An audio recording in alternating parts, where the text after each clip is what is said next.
plus le diagnostic de CHT peut être posé tôt, plus hautes sont les chances de guérison. Je m'appelle Mathieu Chevalier, je suis médecin oncologue, je suis installé en cabinet à la Clinique Générale Beaulieu à Genève et je suis spécialiste dans les tumeurs du sein et les tumeurs digestifs.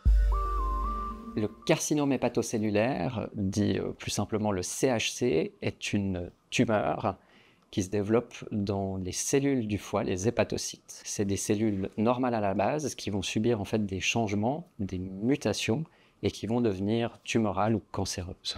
C'est une tumeur qui se développe directement dans cet organe, à l'opposé par exemple de métastases qui sont un cancer d'un autre organe qui vient s'installer dans le foie. Le problème est que c'est souvent une ou deux cellules qui vont changer et se développer tranquillement sans créer de symptômes et ça rend cette maladie assez sournoise parce qu'on s'en rend compte tardivement dans sa prise en charge. Le CHC survient souvent dans un foie en fait, qui est déjà fragilisé, notamment par des maladies chroniques comme la cirrhose, qui peut être due à l'alcool par exemple, ou alors au virus de l'hépatite B et l'hépatite C. Il y a également les foies qui sont un peu fatigués ou chargés en graisse, qui peuvent également développer cette maladie. Quand on parle de symptômes liés au CHC, le problème est que très souvent la maladie a le temps de se développer sans créer de symptômes.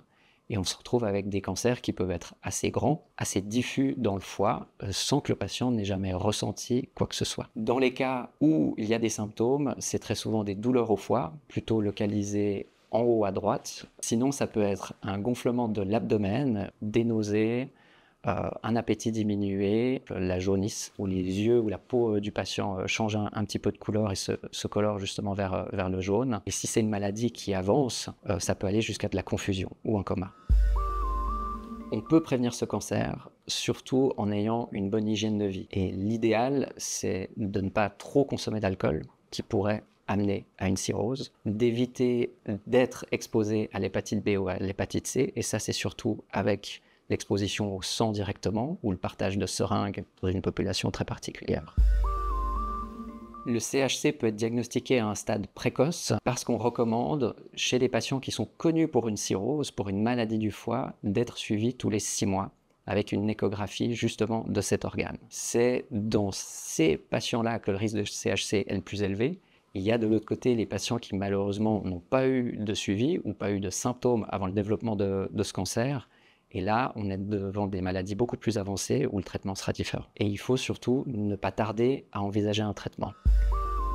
C'est donc des patients qui vont devoir passer par plusieurs étapes, possiblement plusieurs rencontres avec les différents spécialistes pour savoir si ce sera une thérapie localisée, ciblée du foie, si ce sera, même si c'est plus rare, une chirurgie possible, ou si ce sera plutôt des traitements par la veine. Et selon ça, le patient sera plus ou moins impacté dans son quotidien, dans ses possibilités de fonctionnement. J'ai notamment un cas qui me vient en tête, un patient d'une 50aine d'années qui fait peu d'activité physique, qui voit peu son médecin parce qu'il se juge bien, une consommation d'alcool qu'il juge comme raisonnable mais qui, nous, selon les critères, est déjà à risque car elle est quotidienne. Il se rend un jour aux urgences pour des douleurs abdominales, localisées en haut de l'abdomen à droite. On lui fait un certain nombre d'examens où la prise de sang est normale, on trouve rien d'autre de perturbé. Le bilan est complété par des imageries et on découvre une lésion très avancée du foie qui sera biopsiée et qui nous permet de poser le diagnostic justement de carcinome hépatocellulaire. Malheureusement, à ce moment-là, le cancer est trop avancé pour pouvoir envisager simplement sa résection ou l'ablation de cette lésion. Et on a donc débuté un traitement par la veine qui a permis de bloquer les symptômes, bloquer la progression de la maladie et lui offrir une bonne qualité de vie. La santé de votre foie est primordiale.